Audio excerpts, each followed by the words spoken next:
Welcome to Common Mansplaining. Woohoo! Welcome back, Christian. How's it going? Outstanding, my friend. Outstanding. Welcome back, ladies and gentlemen. Today, I am going to relent and do what every single hater on the channel has been asking me to talk about for like the last 35 years or something like that. Ridiculous.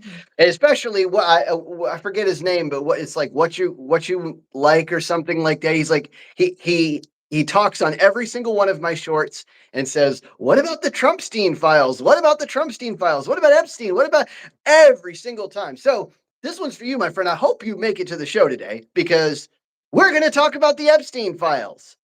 I think this is actually the third time we've talked about the Epstein files, but I don't think he actually watches the live show. I hope he does. I hope he checks it out today. We're going to talk about the Epstein files, but with a twist, right? So most people talk about the Epstein files and it's just about what is transpiring with them and stuff. We're going to take it in a philosophical direction, and Christian will talk to you a little bit more about that later. But for right now, I do want to get people caught up with what's happened. The Epstein files have been released, so to speak, right? So Trump has signed the Epstein Transparency Act. So in addition to all the files that have already been released, they will now be releasing, I think, most of the rest of them, right? Many tranches, as long as I think they have to be approved that they've redacted all the victims' information. Right. But right. essentially, yeah. Anything the victim or anything that's like an ongoing investigation, they're still going to be redacted. But basically everything, or the things that are they getting the stuff that's sealed, like the records that are sealed from the? I know the court had sealed his original proceedings records, but I don't know if those. I know that they tried to get that done before and got it. The judge turned it down, but I don't know if this incorporates that. If you have a law, I'm pretty sure a bill was able to. Well, it was why they needed to get past the seal stuff. Yeah, because Trump could declassify everything else, Right. but the bill was to counteract the judgment. So I believe the sealed stuff should be out there. There should be no more. I want to see this document, and somebody saying no. Right. There might still be in the short term saying we're working on that. It's coming out shortly. Right. Okay. Good. And so so the Epstein files are now released in their or will be released in the next 30 days in their entirety. And the first thing I have to say about this, and this for all the people who have been on, ragging on me about this, you'll like hearing this. It's about time. Like honestly, I think I've always wanted transparency. I've always thought that this was, in fact, when Pam Bondi, Trump ran on this. He said, his campaign was, I'm going to get these files released. Pam Bondi said she was going to get the files released. Kash Patel said he was going to get the files released. And then they get into office and it's like, well, and so I'm happy to see it, finally come to fruition because it felt a little bit like a cover up for a minute there. And it's still questionable I think there's probably still going to be some hidden details. That's just the nature of the beast. But it is finally happening. It's been like 6 years. Biden had all of his administration to do it. Yeah. But of course not, like one of the political games that always drives me nuts about this is like, the one party gets in and they have this whole, even time where they have like, the presidency, the Senate, the House, and they have the chance to do what they claim they want to do. And then they don't do it. And it's like, oh, but why didn't they do it? It's like, you got to be kidding me. It's just all pointing fingers. And so anyway. Trump is now saying that this was his tactic, that the information is very damaging to the Democrats or his opposition, and that if he were to release them early, they would be dismissed by the mainstream media as just essentially opposition stuff to embarrass his opponents, right? But Probably. by him delaying and making them crying and they're trying to make him look bad, his numbers going down, and now he releases them. Now the media is forced to cover them, can't just sort of ignore them or put them on page 3. It's forced to cover them, and one of the earlier revelations was Hakeem Jeffries, his fundraising team reached out to Jeffrey Epstein, well after his conviction and invited him to fundraising activities, dinners, galas, meetups. Of Now, course. Jeffries, right, it says he never met Epstein. That's besides the point. His Right. fundraising group knew that Jeffrey Epstein was convicted sex offender and was inviting him to fundraise because they knew he was a friend of Democrats. Of course. Yeah. It's always about the money, right? Like that's all they care about. But And if Trump had, I'm just saying, if Trump had released this, a month into his presidency, mm, media wouldn't have reported this. yeah, you're probably Okay. right. I mean, I don't always Trump, one of the either the weaknesses or the strengths of Trump, and I can't figure out which is. I can't tell if he's like playing. I sometimes I just can't tell if he's playing like 8D chess or if he's playing like tic-tac-toe, and sometimes they look very much the same, and so it's like hard to tell. It's like is he really Don't play this cards smart? with him. You can't read Trump, so don't play cards with him. Right? Like, is he really this smart, or is he just so dumb that he looks like a genius, or is he such a genius that he looks? I don't know. I can't figure it out sometimes, but yeah, I am glad that they are out. I am. I still think Epstein didn't kill himself. I don't think that's ever going to change. I think that's definitely a cover up. But But it he is. is dead. He is He, dead. he is dead. We're pretty sure he's actually deceased. Um, it was almost a unanimous vote. It was like what 427 to 1.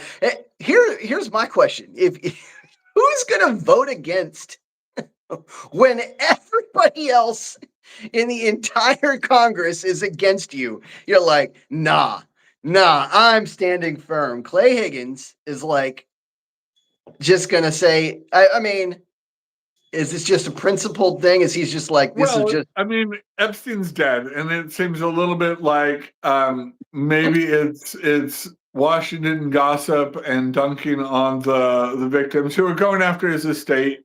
And this is, I guess, transparency is an important aim for us to hold our officials accountable, Amen. for corruption and to see if there was corruption involved and things like that, Darn right. especially among the elites.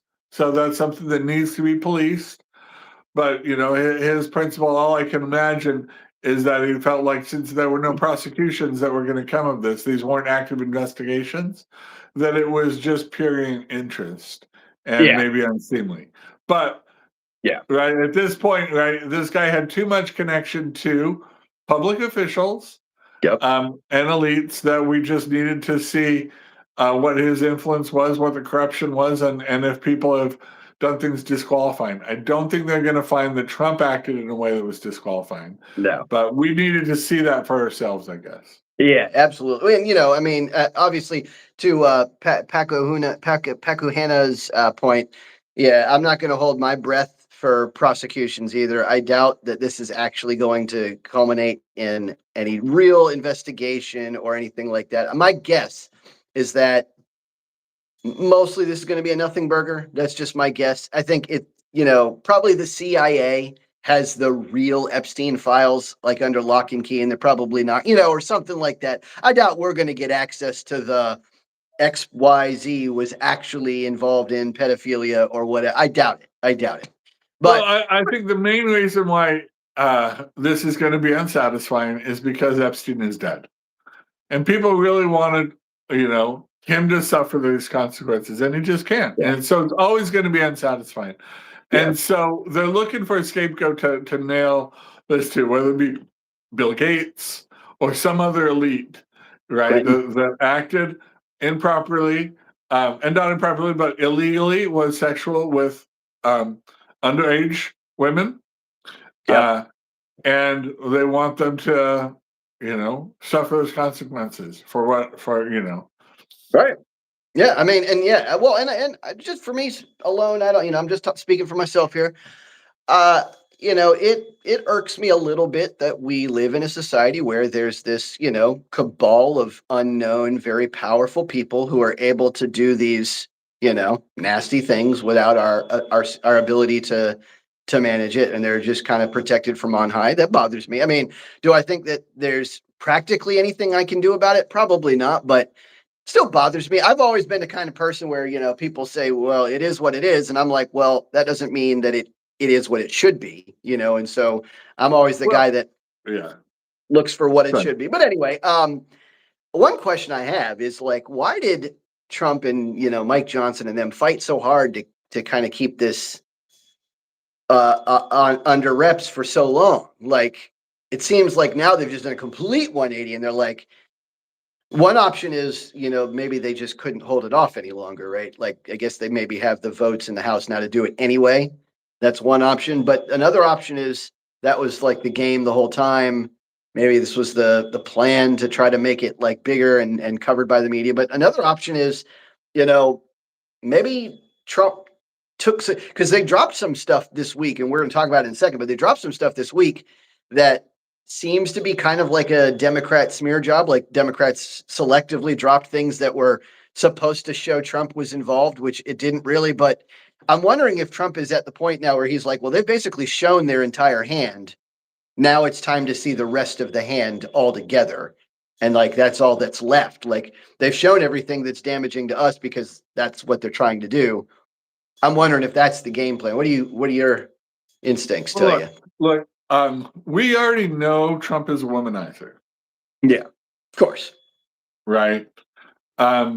His involvement as far as his relationships or what his known sexual relationships have always been with adult women who have been mostly consensual, though there was a woman who sued him that she felt that their sexual encounter was non-consensual, and she won her case.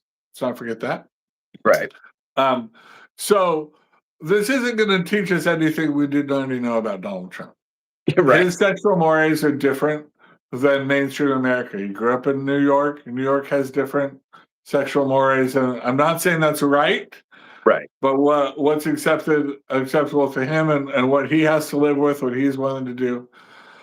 I do think that, right, the first thing is why justifiably do not release the files once is the size of them, give the people who came in a chance to see them, Kash Patel, all the people, right? While they have all these other things they have to do with starting up and getting on, that they can't just put everything else aside and read through everything. They have to dedicate, all right, give me an hour and a half a day to go through Epstein stuff while I'm doing all this other, getting up to speed on my job. That's the fair. other thing is, hopefully, that they were using this information to see if there was prosecutable intelligence using it to build cases. And you don't release information when you're building the case.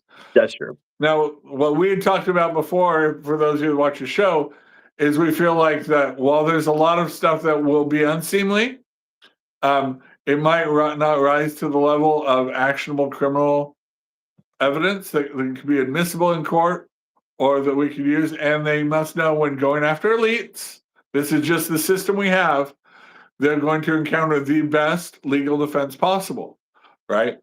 And so our government has to decide whether it's worth dedicating resources to prosecutions that, if anything shaky, the legal defense is going to be so good, they're going to expose it and potentially get a case thrown out.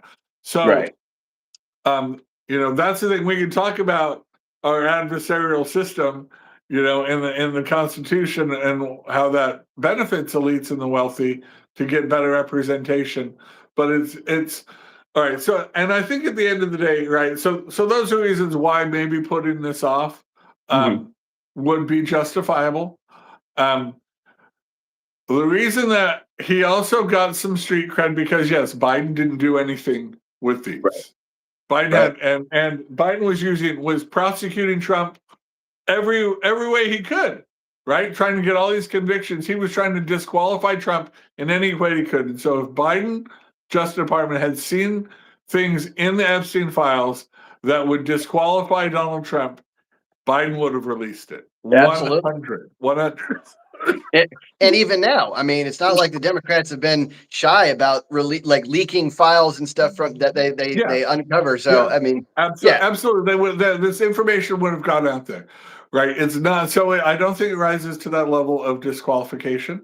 If anything, like Trump, what we've seen is Trump was close to Epstein. Then they had a falling out, and he was reporting to the FBI, stuff that, hey, this guy's unseemly. He's around young girls. Maybe you should start watching out for this stuff that, Right. Let's remember Epstein's convictions were for solicitation of prostitution and solicitation of underage prostitution. Right. Those were his convictions. Right. The fact that this guy would turn up on law enforcement's radar might be largely due to Trump, and that we knew at the end of his life, Epstein hated Donald Trump. Right. Yeah. Was an enemy of him.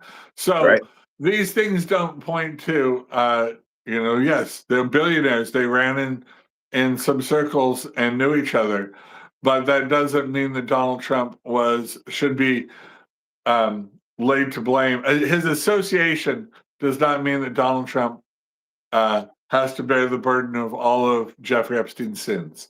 Those are Jeffrey's sins. He committed them, and we don't. That's just not how we work in this country. Right. You by knowing me are not responsible for my sins. Nobody here should be able to castigate you for knowing me for things that I've done. For that matter, there's something that's going on here that bothers me a little bit. I mean, obviously, you want to be careful about your associations, especially if you're in the public eye, right? Like, especially if you're like a president or a politician or something like that. But by the same token, like one thing I think people often forget, especially when looking at people in the public eye, we're all sinners. Right. It's not like there's a magical person who doesn't have associations with someone who sins. Right. Like that doesn't happen. All my friends are sinners. Right. Like, and it's not like I go out looking for people who do the wrong thing to be my friends. But by the same token, like Trump gets this nonsense. This is like a very common thing in politics where like they're like Trump ate dinner with Nick Fuentes. And I'm like, so what? That doesn't make Trump into Nick Fuentes. It just means they spoke once, right? And again, like with Epstein, we all knew that Trump knows Epstein. And basically everybody in the elite world knew Trump. This guy was like the most popular man on earth. Like international connection. Everybody knew this guy. And I mean, whether that's, for good or evil. Now, that isn't to say that, you shouldn't be careful about your association, especially like when I said you're in the public eye, you want to be careful about who you associate with. And when you do associate with somebody like that, you want to be very clear about your intentions and about your situation up front so that everyone doesn't get and even then they're going to get the wrong impression because it's Trump, but I will say this. I grew up in Los Angeles and have had some association with some people who are a high net worth and maybe a high status. Must be nice. More than normal. And wait. Tell them to support the show. Right. I wish I was still in contact with them. Right. And I had some friends. Anyway, I have heard that once you start flying private, it's very difficult to go back to flying commercial. Yeah. And like the sort of joke is that there's a certain class of women in Los Angeles that would date Adolf Hitler if it meant they could live in the hills, right? Yeah, and people are like, I don't care if how creepy this guy is.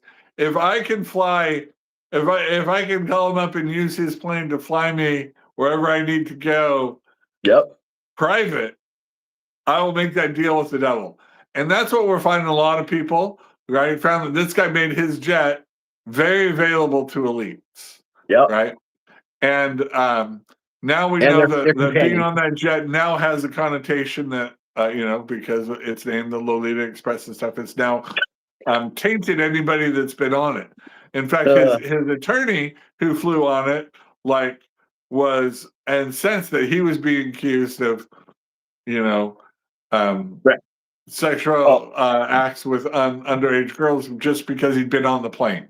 Right. But so there's people that have money and are willing to throw it around, right? Get a lot of friends very quickly. You have a plane that you're like, hey, you got to fly? Just let me know. I'll let you use my plane. I got a boat. You want to go for a cruise? Like people are going to come out of the woodwork, for those types of things. Right? Note to self. We're going to have to get a private jet for the common mansplaining, of course. Yeah, we'll get the tax right on. Anyway, so for those of you guys who've been following, there's some things. The recent file dump that came out immediately before the Transparency Act was signed. A couple of things came to light. Notably, that Epstein, after kind of being at odds with Trump, having some animosity between him over like a real estate deal and some other stuff, all of a sudden he's in contact with all these Democrats. Now, remember, Epstein was a Democrat. Trump even probably was a Democrat for some of the time that they were together, right? And that's where a lot of his connections were. And we note that he was sitting there texting like Stacey Plaskett in the middle of like an oversight committee hearing, trying to like lead her into attacking Trump, into like questioning his lawyers, and trying to get more dirt on his assistant and stuff like that, trying to dredge up stuff against Trump. So like this is, again, not really new information. We knew that Epstein didn't like Trump. We knew that they were at odds with each other. But it's kind of fascinating that after all this begging that the Democrats have done, all this, release the Epstein files, like it was like a mantra, just over and over and over again. They don't even know why they want it, right? And then they finally get it. Be careful what be careful what you wish for, right? Here we go. And now Stacey Plaskett's been censured. And I got to ask you a question. Why do we even censure people? They tried to get her censored. It didn't work, but like, what does it even do? It doesn't do anything. Like, why do we even have that? It's just on the record that we objected. It's sort of like, it's like a written warning, like you continue your job, but like you can look back on it in the future. It goes down in the historical record that, look, we couldn't penalize you for this, but we felt like these actions were inappropriate to an elected officer. We're just like, we're noting our objection. Right. So history goes down like, it's not like nobody objected. History will say, she faced censor, people tried to censor her, or things like that. Yeah, it's like a write-up. Sort of like, like a write-up. But it's more like but that first write-up. It goes down in history. Right. Yeah, that's fair. Yeah, it's like that first write-up where it's like documented, but not actually, it doesn't actually do anything, and not by their actual boss. Like we're their boss, but it's done by their peer. But anyway, I mean, I was just curious. Like here's my beef with this whole situation, and this is one of the reasons that I wanted this stuff to come to light earlier. I feel like we just overclassify things in America. I just feel like much of this is way too secretive already. Like they sealed records to his first situation, his first trial or whatever, and I for the life of me I can't figure out why. I mean, I know it's part of the deal, but like that's information for the most part. I feel like information that we need to govern should be open to we the people. Now, it's one thing if you're protecting a victim or an ongoing investigation, or like with Trump and the Venezuelan boats, like if there's a guy that we have embedded, like an active operative, right, where you don't want to endanger that person's life. Okay, keep that stuff secret. If it's a military operation that's in process, no problem. But afterwards, I don't think we should have to wait 75 years for this stuff to come out. That's ridiculous to me. Like it should be like, boom, the moment it is no longer immediately necessary for this stuff to remain secret, the American public, who is the government, should have access. This is just my, what do you think about that? Because I feel like I know where you were standing if you were the judge, but these cases are, so I think you have to take it on a case by case basis, unfortunately. Sure. I feel like there's yes, in general, I agree with you. Like, but there are always going to be exceptions and things that you need judges to look at. If there's some sort of mitigating factor, it's like surgery. It's always going to have some minor complications, and maybe they're not significant, but there's still complications. You want a doctor to make sure that those minor complications don't become major or whatever. So fair. This is why we have judges. Why stuff gets reviewed. Now, it's also with our adversarial system. Good lawyers are going to fight for this stuff. Yeah. And what prosecutors have to wait sometimes is they like, all right, we can have a 1 week hearing where I could fight. This guy's going to try to waste the court's time, or I could let this stuff be sealed for 5 years and then have it come out, or whatever. So sometimes they have to make decisions on their time or their the resources that they have. I'm not saying I agree with all their decisions on that, but a lot of times, or they err on the side of caution because we do have enemy propagandists that are going to try to use anything to twist, try to stir up stuff like in China, North Korea, Russia, right? This axis of evil is trying to use propaganda, anything to try to stir the pot and undermine America. So there is a little bit of that, but yeah, I think for the most part, the default should be we're going to release these unless you have really compelling reasons why we shouldn't.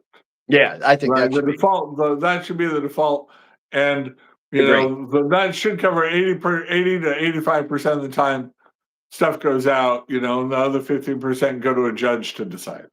Right. Yeah, absolutely. I agree with you. I mean, one of the things that happens like every time there's a file dump like this, especially the ones that just happened over this last week, like some of the things that came out were from Epstein's private email list were like, him talking about Trump saying, that the dog that hasn't barked and stuff like that, stupid stuff that really, it either tells you nothing or it tells you nothing new, right?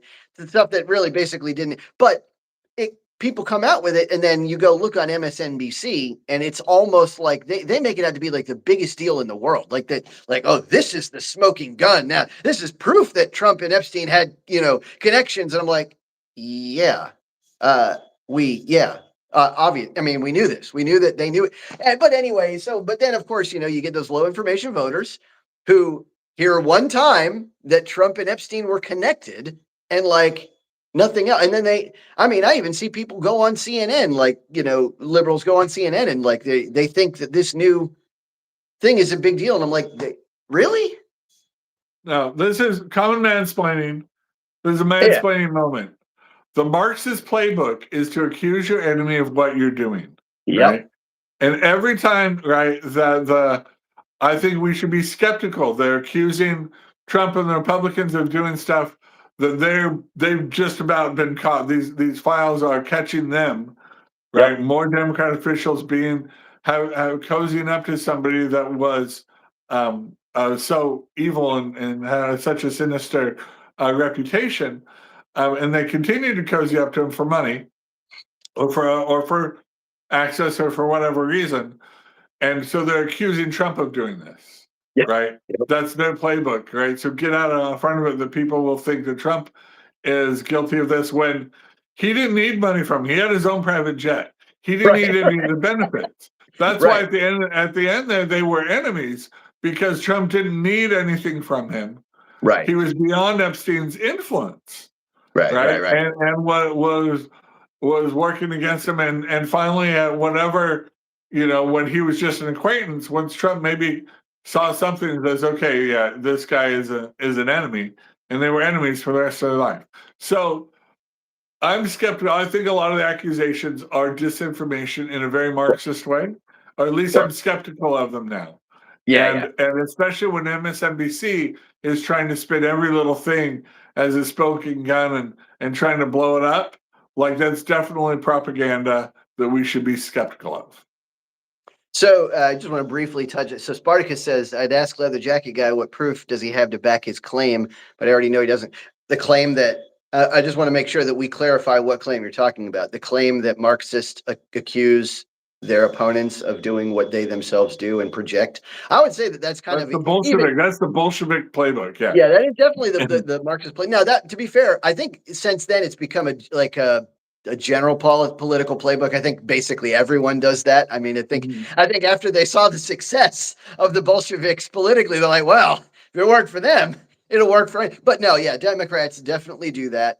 Now, as far as you're talking about the Democrats' involvement at the Epstein finance game, that's a matter of public record. You can go online and find it. There's matter of fact, if you really want, I'll post some of the links below in the permanent comment section afterwards. Yeah, like Hakeem Jeffries reached out to get finance. Some of the Democrats did, in fact, get financing from Epstein, and they all wanted financing from Epstein. I mean, I wouldn't be surprised if Republicans asked him for financing. The ones that know him, they were inviting him to events, right? Not just saying send in a check. hey, we're having a fundraising. Would you like to attend, Mr. Epstein? Right. Right. So, this sullies everybody involved. But I think for a large part, right, if we can transition a little bit, the question is, what is the proper role of government when there's a slimy dude like this? All right. Agreed. When they found out that he committed crimes, they prosecuted him, right? That's true. They convicted him, even though he had really good representation and people weren't satisfied. That was his first conviction ever, but weren't satisfied with the sentence. They felt it was light. Right. I've watched the documentaries, the interviews where he's being interviewed, and he says, "No, that's extremely harsh penalty for solicitation of prostitution, right? Right. 13 months for solicitation of prostitution? Are you kidding me? Yada yada." So he still feels like he was given the right end of the deal. And then later on, when more information came to light, they arrested him. They were going to start charging him, and he killed himself in prison. Right, that Yeah. is still, he's dead. Well, maybe. Maybe. Right, yeah. Somebody But killed him. that's what the government does. They find out, okay, this guy committed stuff, we arrest him. But it seems like people want to go back after the fact and sort of like, this never should have happened. The government should have never allowed this to happen.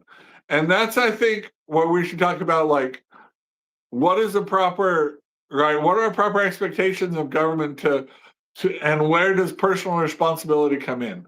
Right? These were children. Where were their parents? Why weren't their parents? Were their parents' personal responsibility to Right. protect their children from Jeffrey Epstein? If people say that minors have the right to some self-determination, 15, 16-year-old girls, where's the responsibility they have to, right? That there has to be some now we know legally minors cannot consent to this, right?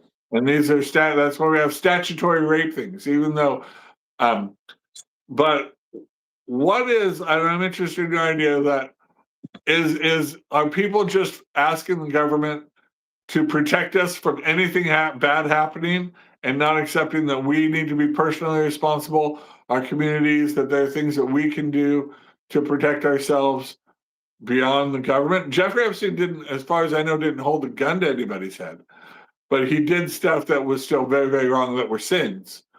But I don't know that there was coercion involved that I know of.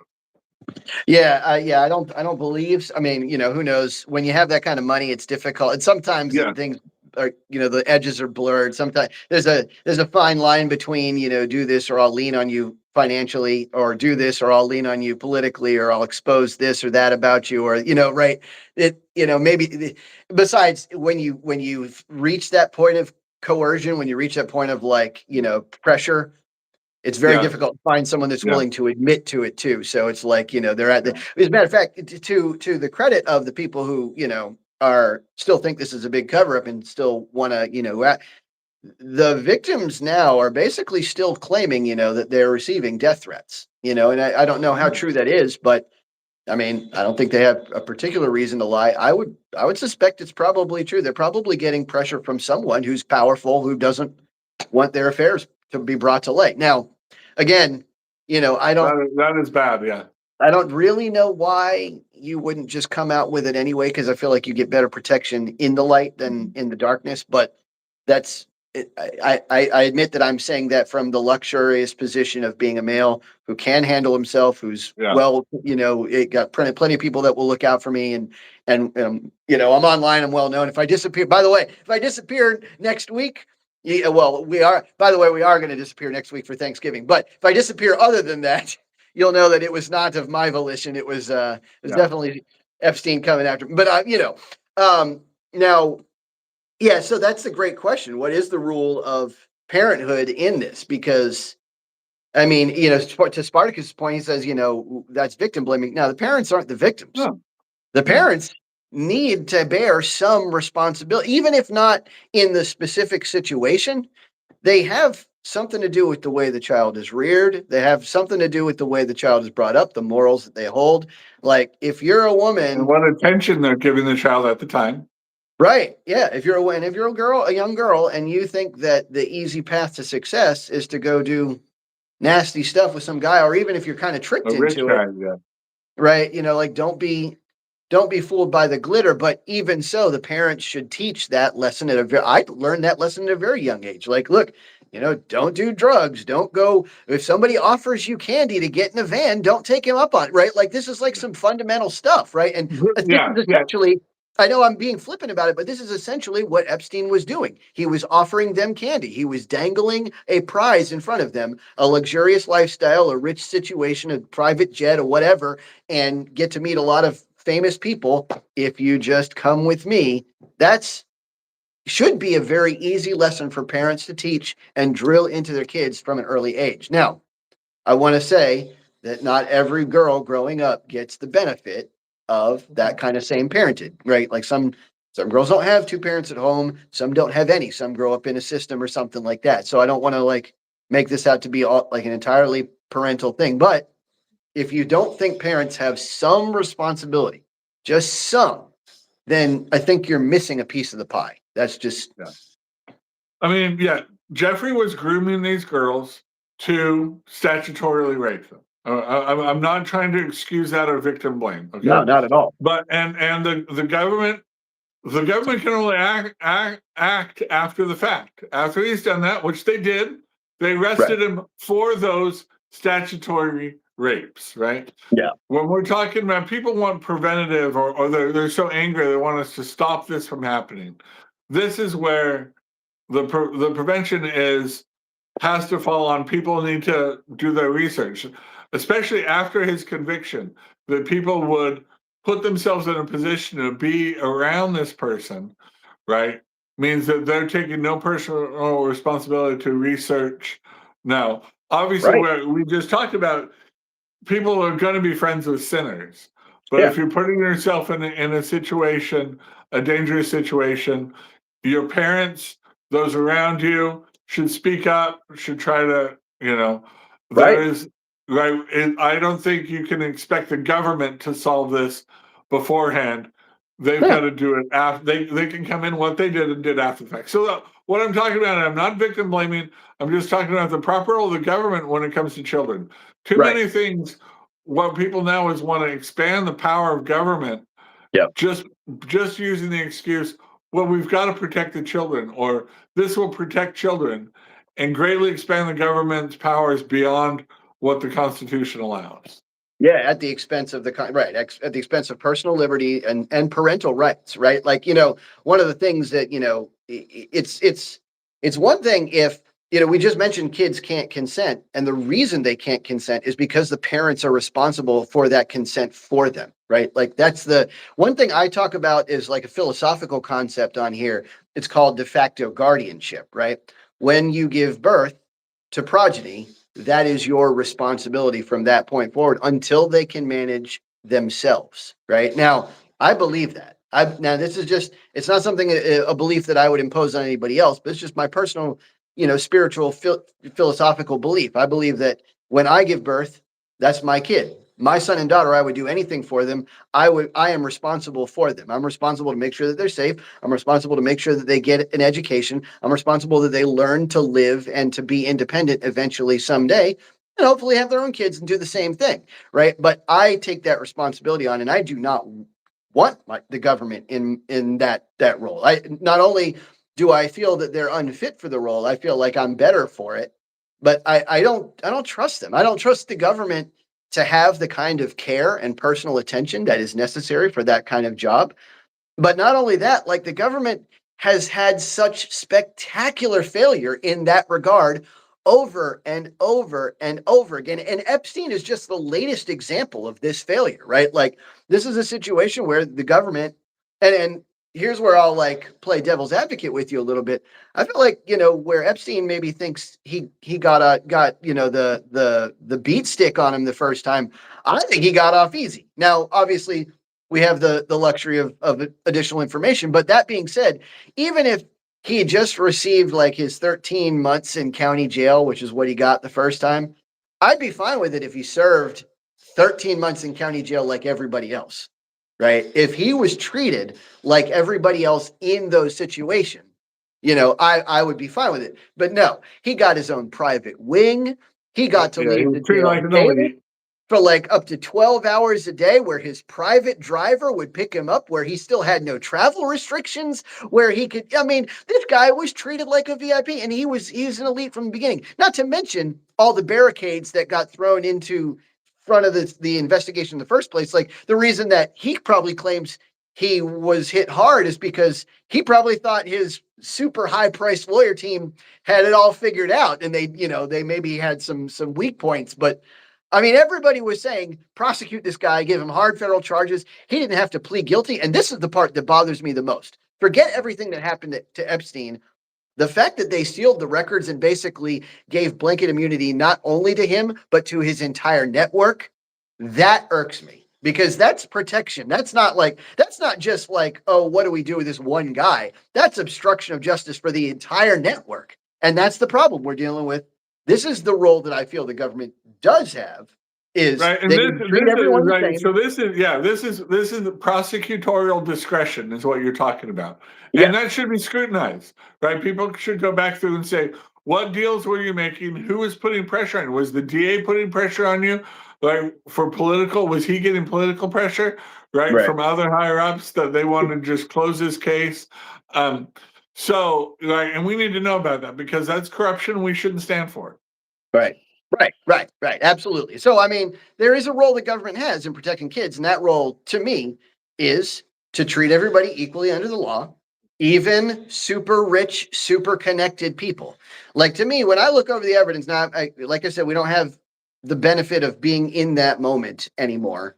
But when I look over the evidence, I feel like it's clear that Epstein got special treatment in some form. Right now, The whether 2008 yeah, the conviction. 2007, 2008, right, exactly, some form, and then right, yeah, not when he got off. Somebody obviously gave him a different type of sentence. They gave him special by giving him rope that he could hang himself with. Yeah, That's definitely right, special. right.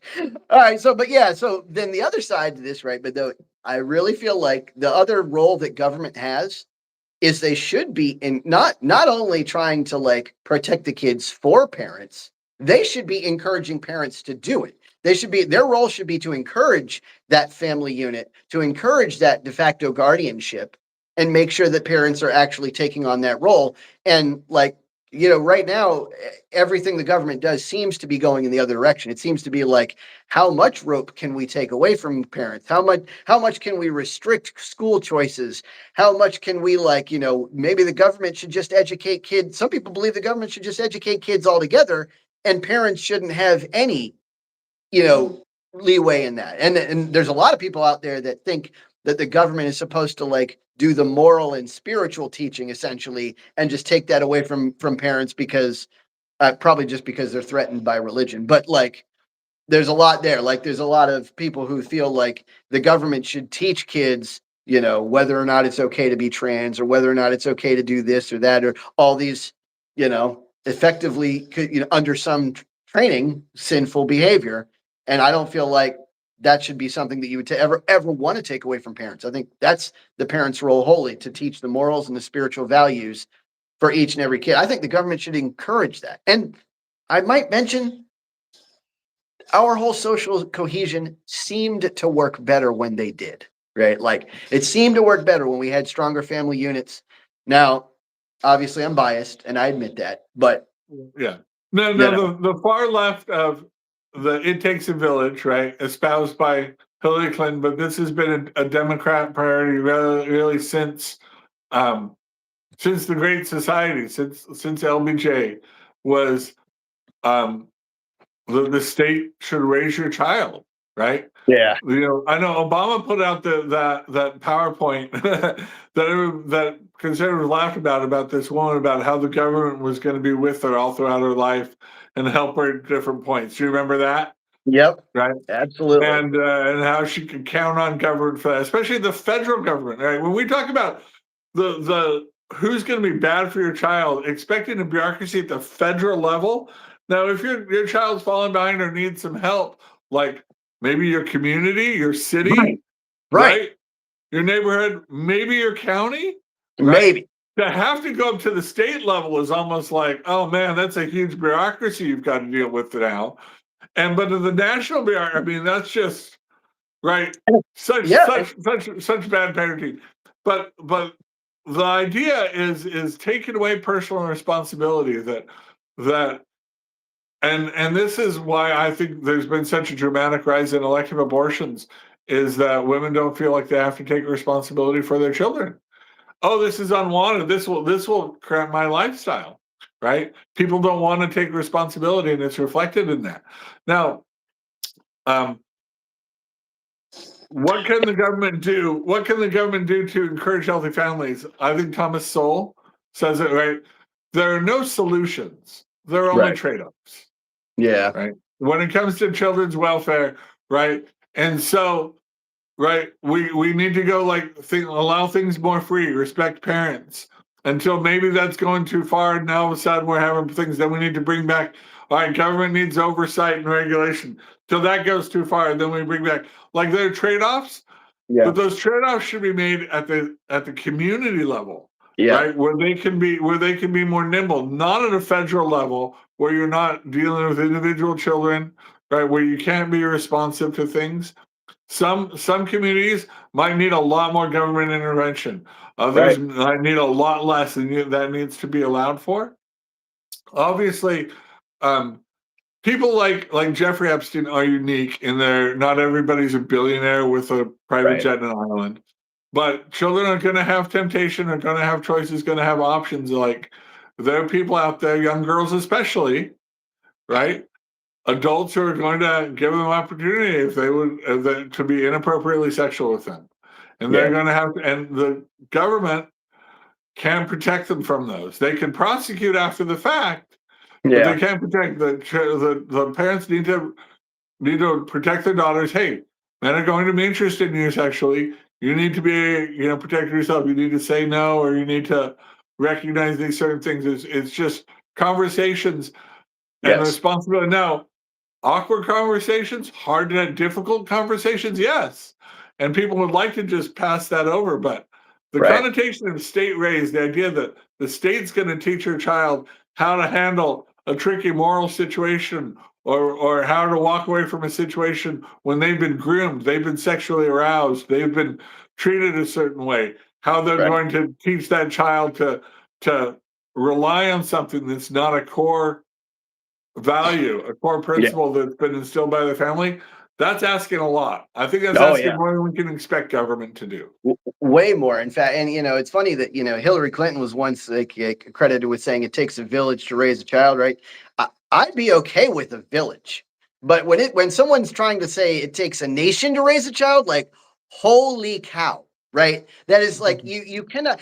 We've said on this show many times, the more local you get, the closer to the core of the individual or the individual family, the more they're going to identify with and understand your unique and personal situation, right? The more they're going to be similar to your situation, the more they're going to understand your community, your local school systems, the predators that might be around, whatever. The more they're going to understand, the more they're going to know the person, the family, and they'll be able to like communicate the care. And because, like you said, these are difficult conversations to have sometimes, and you need a foundation of trust.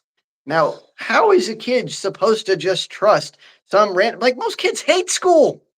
Most kids hate the government. Like, they don't really even know much about it. But what little they do get interface with the government is not a trusting one, right? So why would you expect them to even take any of those lessons to heart? I mean, there's a lot of reasons why it can't work the more national you go, but like, just that's what I think. I want people to understand that the more local you get, the closer you get to the local family system, the better it will be for everyone. And We're helping, yeah.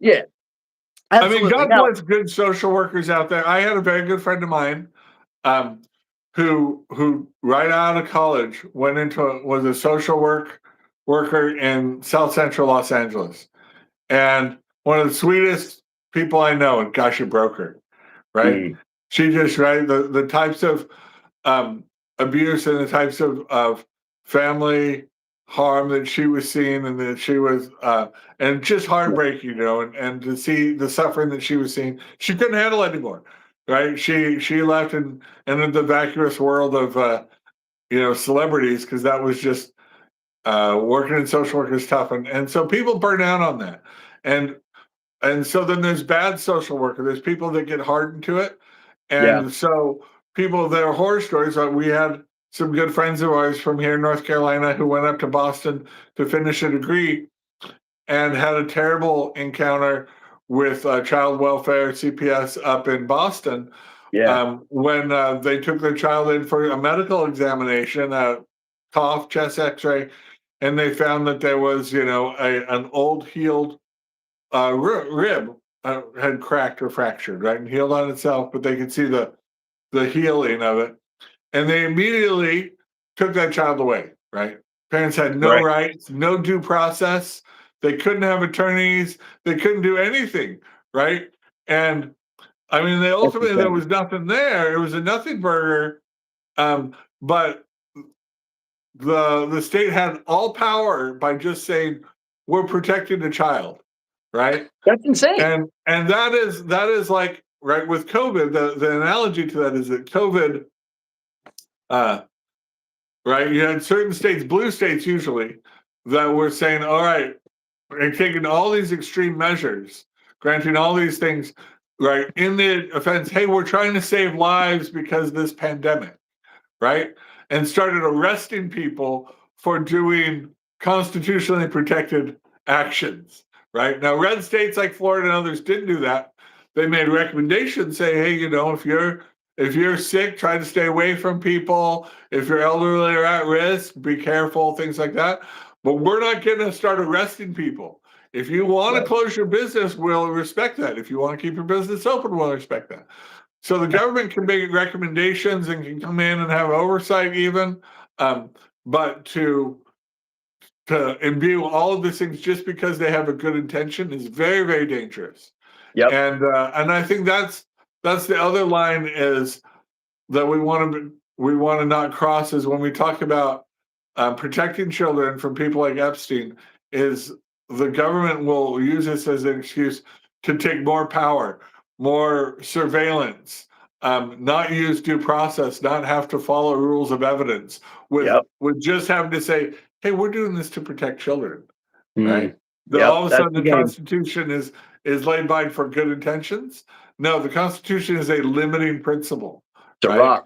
Can't go any. Yeah, absolutely. And yeah, Child Protective Service failures, just another one of those spectacular failures from the government, right? This is, and if people think that, like, I mean, don't get me wrong, because there are situations where parents can be abusive and so the government may need to step in. When a parent refuses to take their role of de facto guardianship, seriously. But That's very sad. That's a tragedy. yeah, And it's a those terrible. those times, those kids aren't doing well. They're And and struggling. and again, as a default, we should seek to make that happen as few times as possible because I promise the foster care system is not that much better, right? It's not like these kids are all of a sudden getting this wealth of love and support the moment they go into the system. I promise. Now, arguably that may mean that we need to revamp that system as well too. But that being said, just understand that the best situation for a child is always going to be with its biological parents. Always.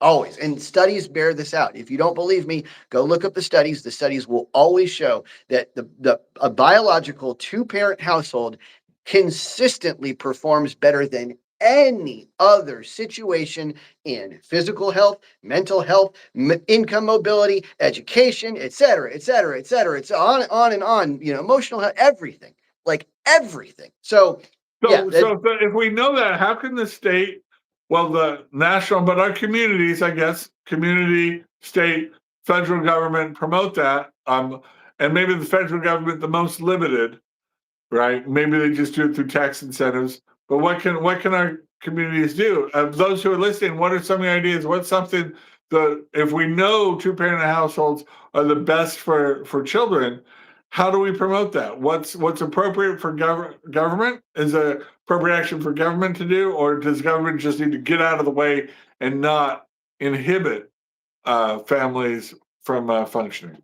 yeah, that's a great question. That's a phenomenon. It's one I struggle with too because the answer is governments can be very proactive about it and like really encourage it. Like one thing that the governments have historically done is provide like tax incentives for marriage, for just being together as a couple, staying together, living in a combined household.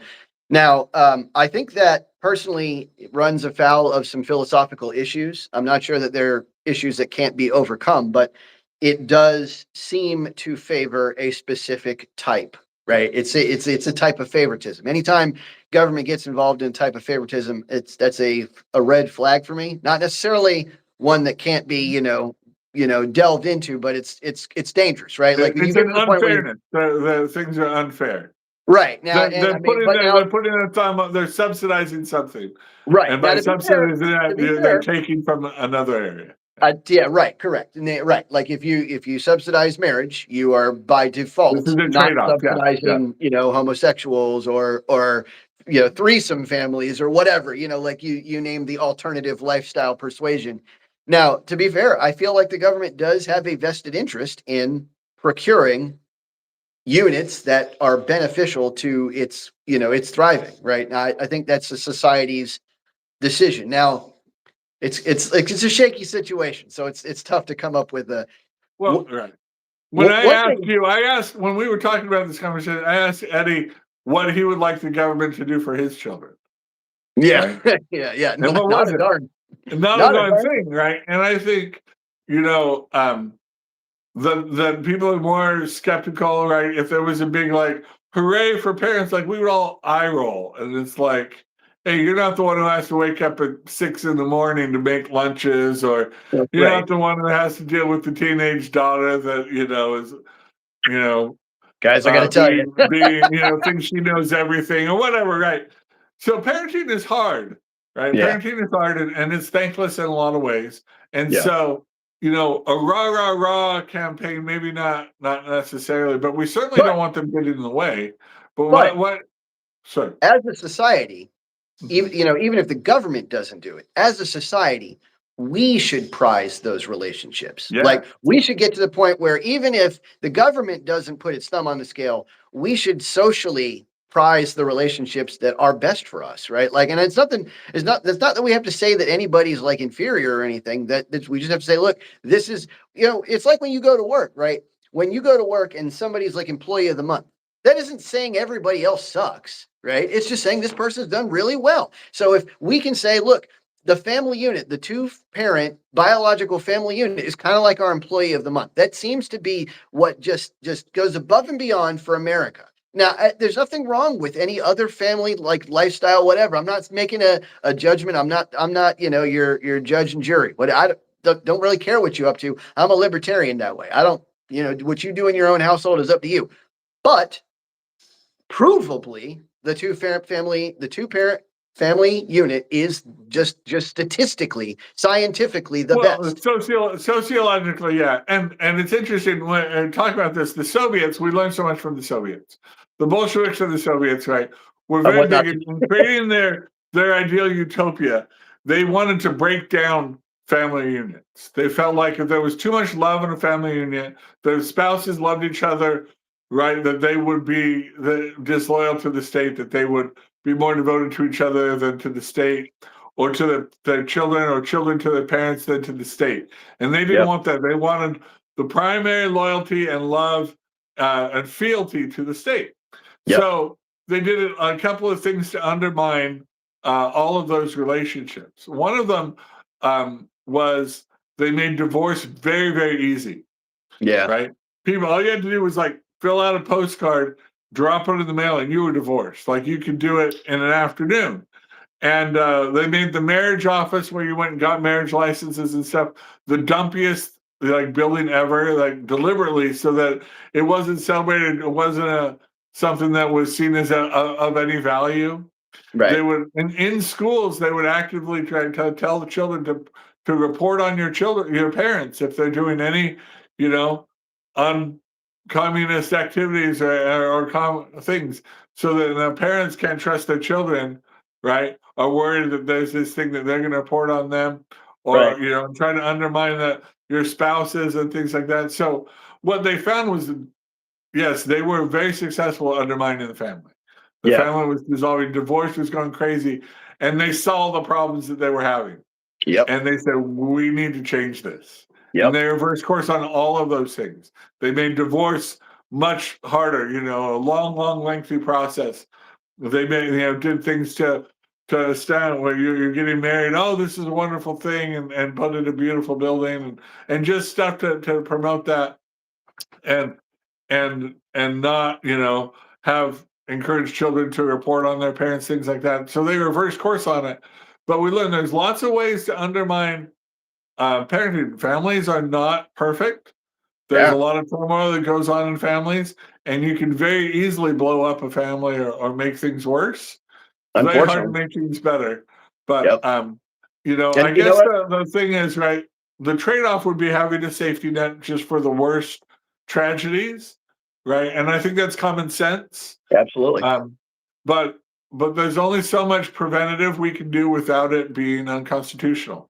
Right. And that we kind of have to come in after the fact, after somebody has committed an illegal act or an abuse has happened, and then police it, rather than like, potentially this could be bad. We're going to strip away all your parental rights or things like that. Like, whoa, there's overreach could happen in a hurry. Yeah, no, absolutely. Yeah, it's like, it should be pretty apparent to everybody if we look back through history and like things like the communists, where there's tons of mass murder, Nazis, or there's tons of mass murder. Like when you look back and like our two biggest examples of failures, and those are the two biggest examples where the state tried to get the kids to turn on their their parents, and the parents to turn on their kids, and their brothers to turn on their sisters. Like if you can see that was the two biggest examples of the family structure being wrenched apart, and also our two biggest like spectacular colossal failures in the past century, it should turn a bell on. Like it should be like, oh, this is probably going to lead to colossal failure if we do that, right? But I mean, that's holy cow. Please, guys, please don't spam. Please don't spam. Just if you guys have a complaint, or you have a question, or you disagree with something we said, I always encourage you to say something. Always encourage you to speak up, but do so respectfully. Try to elocute your decide what you want to say. Come up with a plan, and don't like just say the same thing over and over and over and over again. Take up all this space so that no one else can see. But anyway, guys, that's basically all we had for you this week. You guys are phenomenal. We do this every Thursday, every Sunday, 9 to 10 ish. We won't be here next Thursday for Thanksgiving, so enjoy that. You guys have a great holiday. But I will definitely be here for this weekend. I will, at least. I'm not sure if Christian will be here, but I'll be here on Sunday. Okay, great. Yeah, unless something that we have to comment on. Yeah, we will not be doing a show on Thursday. All right. So yeah, right. Agreed. Right. Like World War III or something. Dear North. President gets shot or dies of a heart attack or something like that. Hopefully nothing like that. But anyway, guys, thank you so much for watching. Please like, share, and subscribe. Wouldn't kill you to super chat us every now and then. It really helps out with the subscription services. We're going to try to get some, by the way, we're going to try to get some better subscription services. We're going to try to get like StreamYard or something like that. So we have some more tools, some more gizmos. We can show clips and stuff in it, and bring more guests on, do more for you guys. That's what we want to do, is bring some more guests on, and try to mix this up so that you guys can stay interested and not get bored so fast. I know you guys hate hearing me drone on. Anyway, thank you guys so much for watching. Thank you, and we'll catch you next time on Common Mansplaining. Keep it coming. Keep it coming.